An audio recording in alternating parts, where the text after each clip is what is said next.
के कायद नवाज शरीफ खिताब कर रहे हैं। बहुत अरसे के बाद आज आपके सामने मैं बैठा हूं और आप भी बैठे हैं मेरे सामने। मुझे बड़ी खुशी हो रही है और कितने सालों के बाद हम इकट्ठे हुए हैं, तो काफ़ी देर बीच में गैर हाज़िरी हमारी लगती रही है, लेकिन अल्लाह ताला का शुक्र अदा करता हूँ जी मैं। अल्लाह ताला के हुजूर सजदा शुक्र बजा लाता हूँ कि अल्लाह ताला ने आज फिर ये दिन दिखाया है और मुकदमात से, जो जाली मुकदमात से, उनसे बरियत भी अल्लाह ताला ने अता फरमाई है। और इन मुकदमों का खोखलापन आपको मालूम हो गया होगा, जो कि मेरा ख्याल है कि हमारे पार्टी रहनुमाओं का, हमारे कारकुनों का मेरी बेगुनाही पे उनको पूरा यकीन था कि ये सारे मुकदमे जो है ना जानबूझ के बनाए गए हैं, हमारी हुकूमत ख़त्म करने के लिए बनाए गए हैं, नवाज शरीफ को वज़ारत उज़्मा से नीचे उतारने के लिए बनाए गए हैं। इसमें तो मेरा ख्याल है कि पार्टी को, पार्टी के कारकुनों को और पार्टी के अलावा आम शहरियों को कोई शुबा ही नहीं था पहले दिन से। आप देखें, दोनों मुकदमात में, तीनों मुकदमात में कोई जान ही नहीं थी। हाई कोर्ट में आए हैं तो उनका खोखलापन पूरी कौम के सामने, दुनिया के सामने जाहिर हो गया है और कि इसमें है ही कुछ नहीं, ना कोई एविडेंस है, ना कोई इसमें कोई इल्ज़ामात के सबूत हैं। सब कुछ उन्होंने जो है ना, वो JIT ने और इन सब लोगों ने मिल के वो बनाए थे। उसके फिर जजों ने जो ट्रायल किया हमारा, फिर उसके बाद कुछ नहीं मिला। जब कुछ नहीं मिला पनामा में, तो अकामा निकाल लिया। यानी पनामा को करते करते बीच में अकामा अचानक आ गया, क्योंकि पनामा में था कुछ नहीं, मिला कुछ नहीं। वो सजा देना चाहते थे, मुझे कुर्सी से उतारना चाहते थे, तो पनामा तो उसकी इजाज़त नहीं देता था, तो उन्होंने अकामा निकाल लिया और फिर वो फैसला सुनाया जो दुनिया में मजाक बन के रह गया। अकामा पे आप यानी कि एक वज़ीर आज़म को निकाल रहे हैं, उसने बेटे से तनख्वाह नहीं ली, इस बात पे आप वज़ीर आज़म की छुट्टी करा रहे हैं, सिसिलियन माफिया कह रहे हैं, उसको गॉडफादर कह रहे हैं आप। ये जजेस कभी इस तरह के अल्फाज इस्तेमाल करते हैं? एक तो ये हमारा ट्रायल हो रहा था झूठा, उधर से जो है वो उस बेंच की तरफ से ये रिमार्क्स और वो ट्रायल हो रहा था, उधर से मीडिया अपना ट्रायल कर रहा था। यानी पता नहीं क्या कहां से लोग साजिशी अनासर निकलकर रोज शाम को दुकानें लगाते थे, दुकानदारी चमकाते थे और हमारे खिलाफ जो जहर है वो उगलते थे, झूठ बोलते थे। आज वो झूठ बिल्कुल हवा में उड़ गया है।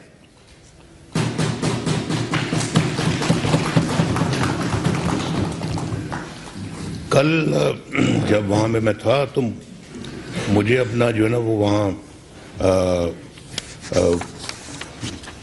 पूछा, दोस्तों ने मुबारकबाद दी, तो मुबारकबाद लेते तो इंसान के मुंह पर ज़रा एक इत्मीनान सा आ ही जाता है ना जी, ज़रा थोड़ा सा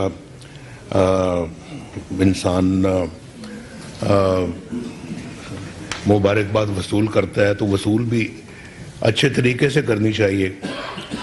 लेकिन जो दुख हमें दिए गए हैं उसका कोई मुदावा है? क्या मुदावा है उसका? और आप ये देखें कि मैं लंदन में मौजूद था, मेरे साथ मरियम भी थी, तो हमने दरख्वास्त की कि भाई हम आ रहे हैं, हमारे आने पर आपने जो फैसला सुनाना है वो आने पर सुनाए, मैं कोर्ट में आ रहा हूँ। लेकिन उन्होंने ज़रा भी बात नहीं मानी। मैं नायब कोर्ट की बात कर रहा हूँ। उन्होंने फैसला सुना दिया, मुझे 10 साल कैद सुना दी, मरियम को 7 साल कैद सुना दी, जायदादें जब्त कर ली जाएं, जुर्माने, बड़े बड़े जुर्माने जो ना वो डाल दिए हमारे ऊपर। तो मेरी अहलिया आखिरी सांसें ले रही थी वहाँ पर, और मैंने कहा मरियम को, मैंने कहा कि अल्लाह ताला इनको शफाअत आ फरमाए, चलते हैं पाकिस्तान सज़ा सुनने के बाद। मैंने कहा बिल्कुल जाते हैं, और जो है वो भुगतेंगे सज़ा। जाली मुकदमा है, अल्लाह ताला पे हम अपना मामला छोड़ते हैं, लेकिन हम ये नहीं करेंगे कि हम सज़ा सुनने के बाद यहाँ बैठे रहें। मेरे साथ गई, आखिरी दिन तक मेरी अहलिया भी होश में नहीं आई, उनको वहीं हम अस्पताल में ICU में छोड़ के आए। कभी कभी मैं सोचता हूँ शायद पता नहीं मुझे उनके साथ रहना चाहिए था। वो बड़े क्रिटिकल दिन थे उनके लिए, ज़िंदगी के लिए। तो डॉक्टर्स ने मुझे कहा था जब मैं गया यहाँ से, तो हम बड़े खुश थे कि जा रहे हैं। मुकदमे के बीच में से हमें 1 हफ्ते की छुट्टी ली हमने उनकी तीमारदारी के लिए। लंदन गए हम, वो घर पे थे उन दिनों में, तो हमने कहा चलें आज शाम को जाएंगे, पहुंचेंगे, मुलाकात होगी। तो जब एयरपोर्ट पे उतरे तो हमें हुसैन लंदन एयरपोर्ट पे लेने आया। तो उन्होंने कहा जी कि आप अभी हम अस्पताल जाएंगे। मैंने कहा क्यों, क्या हुआ? कि रात को उनकी तबीयत बड़ी ख़राब हो गई, तो उनको ICU में दाखिल कर दिया गया। हमें बड़ी हैरत हुई कि क्या बात हो गई एकदम। वहाँ गए तो बेहोश थी। तो जो डॉक्टर था वो अपना अंग्रेज़ डॉक्टर था। तो मुझे अपना उनके साथ हमारी, मैंने कहा इनसे हम ज़रा बैठ के बात तो करें, पूछें कि इनकी कंडीशन क्या है। तो बेहोश थी। तो कहने लगा she has 1% chance of survival, 1%, और 99% ये कि ये नहीं सर्वाइव करेंगी। तो आप अंदाज़ा कर सकते हैं कि क्या वो हमारे ऊपर बीती होगी। तो हम वहाँ पे 1 हफ्ते के लिए गए, लेकिन उनकी तबीयत बहुत चूँकि ख़राब थी तो हमने एक्सटेंड कर दिया और भी। तो हम तकरीबन 1 महीना फिर वहाँ रहे। 1 महीने में वो होश में नहीं आई, और फिर यहाँ सज़ा सुनते वापस आ गए। जिस दिन वापस आए तो इत्तला मिली कि वो होश में आ गई हैं। लेकिन वो होश में आना ना आना हमारे लिए तो एक ही बराबर था, क्योंकि हमारा उनसे कोई फिर राब्ता नहीं हो सका, सवाए कि जेल से मैं हफ्ते में हम 1-2 मरतबा टेलीफोन पे जो परमिशन मिलती है कैदियों को, तो वो अवेल करते थे, तो उससे बात होती थी उनसे। लेकिन वो बात करने की पोजीशन में नहीं थी। लेकिन डॉक्टर्स कह रहे थे कि रिकवर कर रही हैं। बहरहाल वो अचानक फिर अपना तबीयत उनकी नासाज हुई, उनको फिर दोबारा ICU में दाखिल कर दिया गया तकरीबन 3 महीने बाद। उन 3 महीनों में हम जेल वहाँ पे अडियाला में थे। तो वहाँ एक अजीब दास्तान है, वो मैं दास्तान सुनाना चाह रहा था, पहले भी आपने सुनी है, लेकिन वो एक बड़ी एक मानी खेज किस्म की दास्तान है जो बार बार मेरी तवज्जो उधर जाती है और मेरे मुंह से ये बातें निकलती हैं, बार बार निकलती हैं। कई दफ़ा मैं सोचता हूँ कि मैं बार बार क्यों बात करता हूँ, लेकिन करनी पड़ती है। ये बातें याद रहती हैं और ज़िंदगी भर याद रहेंगी, ये नहीं भूल सकती। ये वो ज़ख्म है जो कभी भरेंगे नहीं। और मैं जैसे मैंने लाहौर आके ये कहा था 21 अक्टूबर को कि मैं किसी इंतकामी जज्बे से यहाँ नहीं आया। मैं नहीं चाहता कि कोई इंतकाम लिया जाए, लेकिन हिसाब तो लेना बनता है। ये तो पूछना चाहिए कि ऐसा किया क्यों इस मुल्क के साथ। मेरे साथ जो हुआ सो हुआ, लेकिन सजा, असल सजा तो पाकिस्तान के अवाम को मिली है, जिनके लिए आज उस जमाने की 4 रुपए की रोटी आज 15 रुपए की, 20 रुपए की हो गई, जिनके लिए 50 रुपए की चीनी आज न जाने 150 रुपए की हो गई। उस जमाने की बिजली आज इतने महंगे बिल हो गए कि बिल अदा नहीं हो सकता। इससे बड़ी सजा क्या हो सकती है कि हमारे कौम के बच्चे स्कूल ना जा सकें। इससे बड़ी सजा क्या हो सकती है कि उनके 2 वक्त का खाना ना मुयसर हो सके। क्या सजा इससे बड़ी हो सकती है कि वो बेचारे यही सोचते रहें कि हम इस महीने के अंदर अपने बच्चों की फीस स्कूल की कैसे अदा करें। अगर हमने बिल देना है बिजली का तो फीस नहीं दी जा सकती, और अगर फीस देनी तो बिल नहीं दिया जा सकता, और अगर बिल देंगे तो किराया मकान जो मालिक मकान है वो निकाल के बाहर फेंकेगा। ये हाल है हमारे मुल्क का, कौम का। इस वक्त लाखों लोगों को उस वक्त रोजगार मिल रहा था और करोड़ों गुर्बत की लकीर से ऊपर आ रहे थे, गुर्बत से भी निकल रहे थे। सजा मुझे नहीं मिली, मुझे तो एक फर्द के तौर के ऊपर सजा मिली, हमारे खानदान को मिली, हमारी पार्टी को मिली, लेकिन असल सजा पाकिस्तान के 25 करोड़ अवाम को मिली जो आज रोटी को तरसते हैं। मैंने खुद देखा है वीडियो के अंदर कि रोटी लोग तकसीम कर रहे हैं और 100 खवातीन और बंदों की लाइनें लगी हुई हैं सिर्फ रोटी लेने के लिए, मुफ्त। पहले ऐसे मंजर कभी नहीं हमने देखे थे, लेकिन आज देख रहे हैं। अगर आप चाहें तो मेरे फ़ोन पे है, ऐसे मैं वीडियोस संभाल के रख लेता हूँ, कभी कभी देखता भी हूँ अपने आप को यह एहसास दिलाने के लिए कि ये हमारी कौम का हाल हो चुका है और हमने मिल के इस कौम को इस हाल से बाहर निकालना है।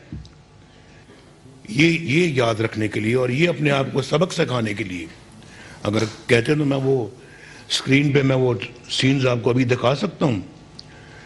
ये अमलन हमारे मुल्क और हमारी कौम का हाल हो गया है। तो मैं वो बात कर रहा था कि मैं वहाँ जब वो दोबारा क्लैप्स कर गई, आईसीयू में गई, तो मैं कोर्ट में था। वहाँ एक कोर्ट में तो मुझे सज़ा हो गई थी, उसी की सज़ा में भुगत रहा था। दूसरा मुकदमा जिससे कल बरियत हुई है, उस केस में मैं नैब कोर्ट में था। मुझे बताया गया, फ़ोन आया कि जी वो आप तो बाद में मेरे जो कि कोर्ट में बात नहीं हो सकती थी, कि मुझे मैसेज आया जी कि वो दोबारा आईसीयू में चली गई हैं, तो आप ज़रा बात कर लें अपने बेटे से। मैंने कहा बात तो अब जेल में जाके ही हो सकती है। जो अडयाला जेल में चले गए, तो अडयाला जेल में वो सीधा सुप्रीम के कमरे में, उसके बाहर ही गाड़ी रुकती थी, तो वहीं हम उतर के तो उसके कमरे में मैं गया। तो उसके कमरे में जाके, तो ये जेल में ये भी थी, लेकिन ये चूँकि इस मुकदमे में कोर्ट में नहीं गई तो ये वहीं जेल में थी। तो वहाँ जाके तो मैंने सुप्रीम को कहा कि मुझे मेरी बात करा दें, ये वाक़या हुआ है और मैं जो है वो मुझे पता लगा है कि उनकी तबीयत फिर नासाज हो गई है, तो मैं बात करना चाहता हूँ, आप मेरी बात करा दें। तो उसने कहा जी हम तो बात नहीं करा सकते। मैंने कहा ये एक बहुत ही इंसानी हमदर्दी वाला मामला है, इमरजेंसी है, अगर आप बात करा देंगे तो आपको किसने नौकरी से बाहर निकाल देना है। आप मेरी बात करा दें और आप कह दें कि जनाब उनकी वाइफ बहुत बीमार एकदम हो गई, तो मैंने बात करा दी, तो आपके खिलाफ कोई एक्शन तो नहीं होगा। 2 फोन लैंडलाइंस पड़ी हुई थी, 2 मोबाइल थे, उसने बात नहीं कराई। मैंने उससे बड़ा इसरार किया, बात नहीं कराई। तो हमें इजाज़त नहीं है। खैर मैं फिर उठ के चला गया वहाँ अपने सेल में, जिस सेल में मुझे रखा हुआ था। तो उसके 2.5-3 घंटों के बाद आके मुझे कहता है जी कि आपको एक बुरी खबर सुनानी है, आपकी बेगम साहबा इंतकाल कर गई। तो अब हम आके आपकी बेटी को कहने जा रहे हैं, उनको मैसेज देना है। मैंने कहा बिल्कुल आप न जाएं, मैं जाऊंगा, मैं खुद जाके उनसे बताऊंगा। तो मैं फिर इनको जाके मैंने बताया। तो आप सोच सकते हैं कि बीवी या माँ की जो खबर मरने की मिले, वो भी जेल में, तो इंसान का क्या हाल होता है।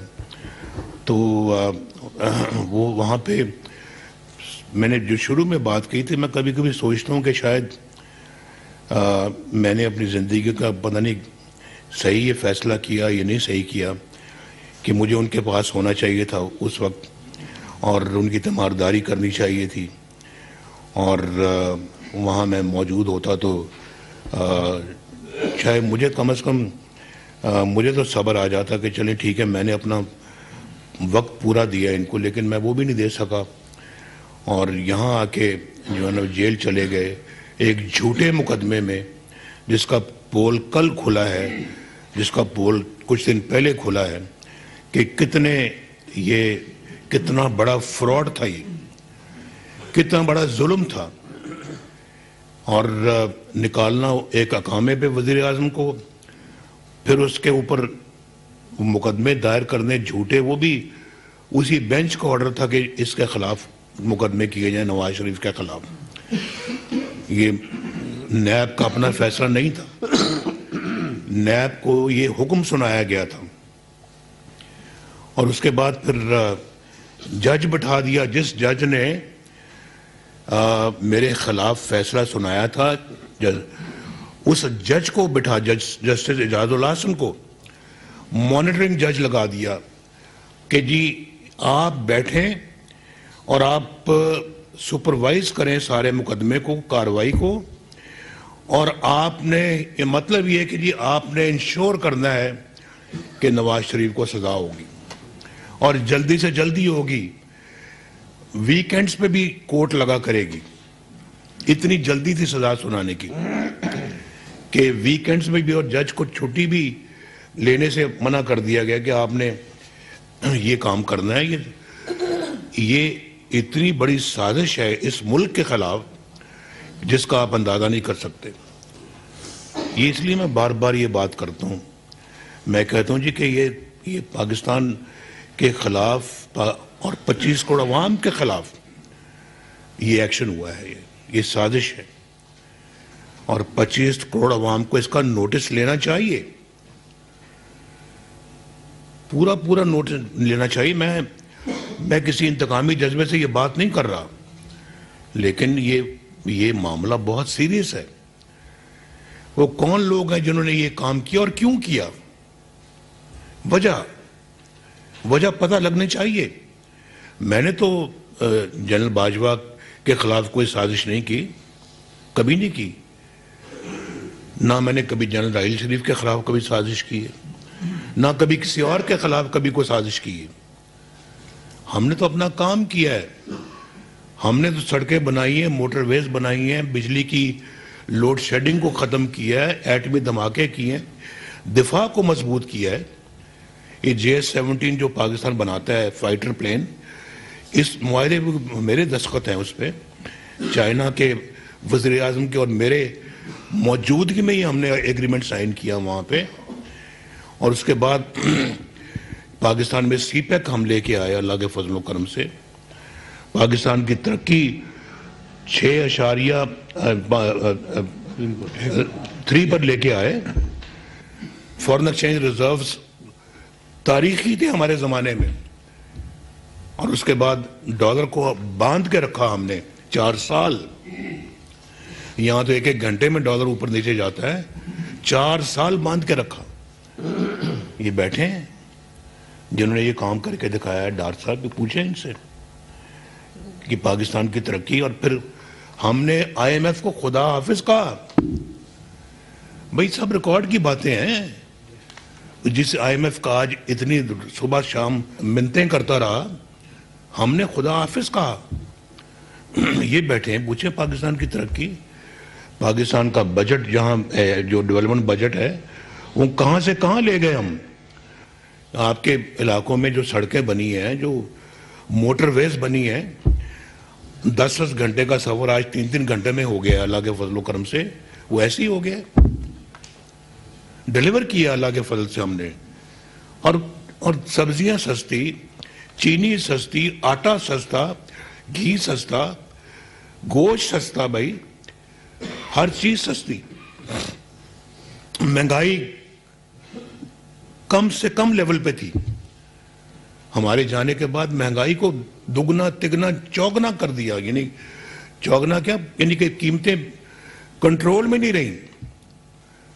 और पाकिस्तान के अवाम को ये सबसे बड़ी सजा पाकिस्तान के अवाम को मिली। ये है वो सजा। ये सजा मुझे तो मिली, लेकिन मुझसे ज्यादा, कहीं ज्यादा पाकिस्तान के अवाम को दी। बताएं मुझे, जरा बताएं वो किस तरह से जस्टिफाई करते हैं ये सारा एक्शन जो उन्होंने इस कौम के खिलाफ किया है। मेरी वजह से, मेरी दुश्मनी में मैंने क्या बिगाड़ा था भाई? मैंने क्या बिगाड़ा था वो उस बेंच का, जिस बेंच ने ये सिसिलियन माफिया भी कहा। और ये भी आपको पता होना चाहिए कि उनमें से एक जज था जिसका नाम शेख, क्या नाम था, अजमत। उनकी कोई अजीजा थी जिसका कोई प्रमोशन का केस था। तो उस प्रमोशन गवर्नमेंट सर्वेंट थी वो, तो वो अपना मेरिट पे होना था। तो उस केस में, किसी केस में या उस केस में वो कहते हैं जनाब, नवाज शरीफ को पता होना चाहिए कि अडयाला जेल में बहुत जगह है, मैं वज़ीर आज़म हूं।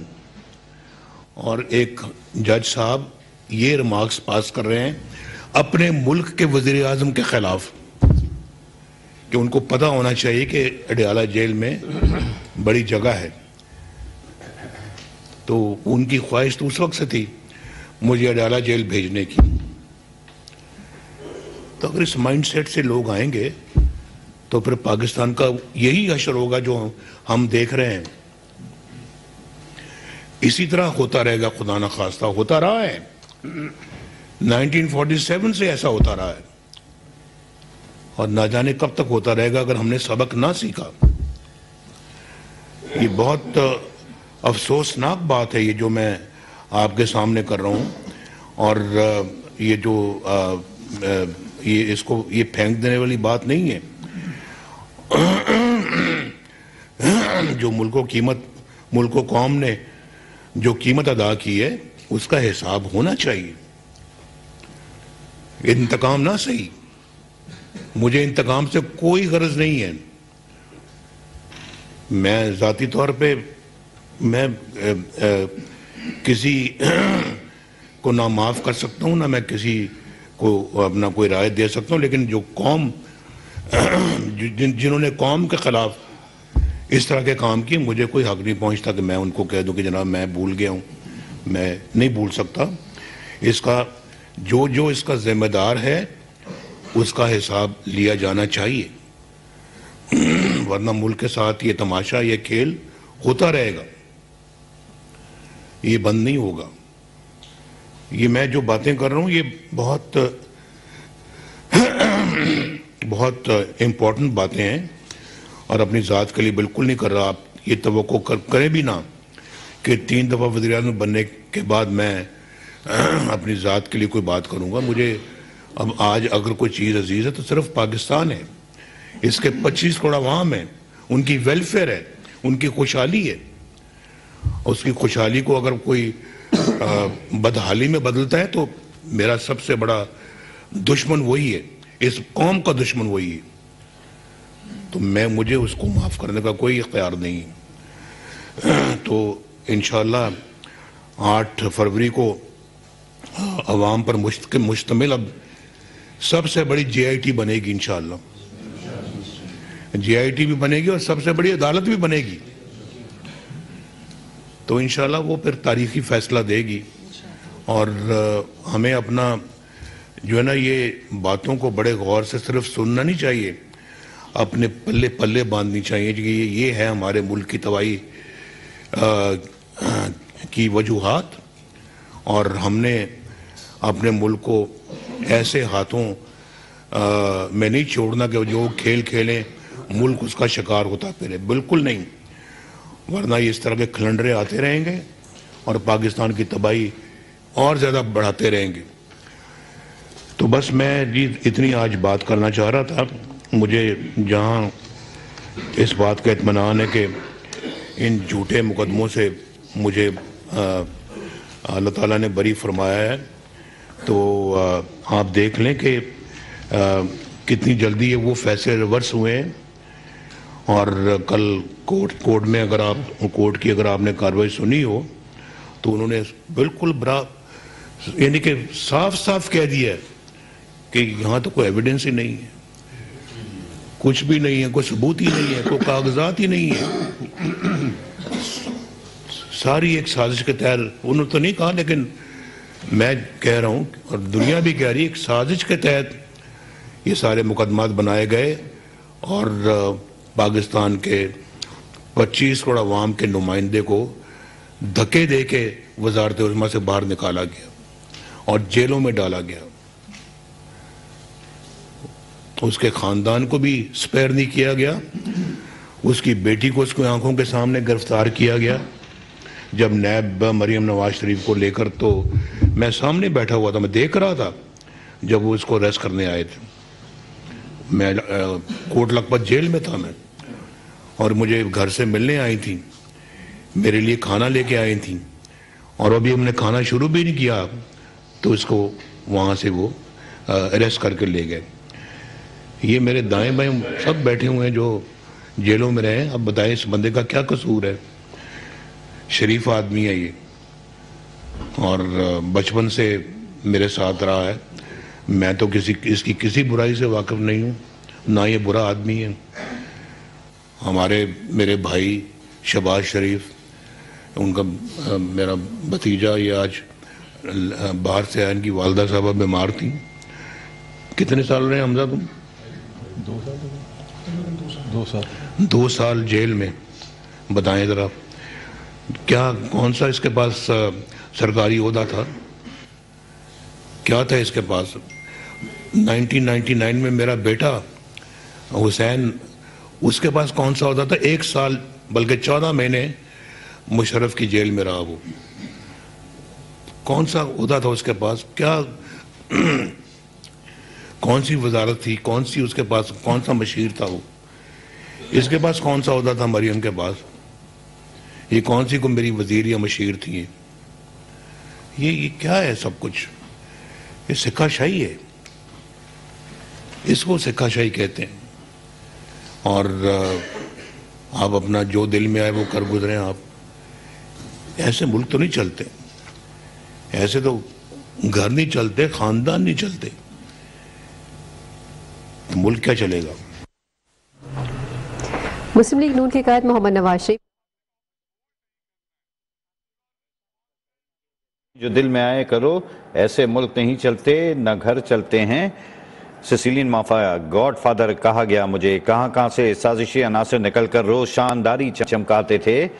मुस्लिम लीग नून के कायद नवाज शरीफ इस वक्त खिताब कर रहे थे, जिनका कहना था कि IMF से हमने जान छुड़ाई, डॉलर अब बांध कर रखा, और हमारे साथ जो कुछ हुआ उसका जवाब देना बनता है। मैं कोई इंतकाम लेने नहीं आया, ज़ाती इंतकाम पर यकीन नहीं रखता, लेकिन जो कौम के साथ, मुल्क के साथ किया गया उसका जवाब कौन देगा? मेरे खिलाफ साजिश के जो भी जिम्मेदार है, और 8 फरवरी को अवाम पर मुश्तमिल सबसे बड़ी GIT बनेगी।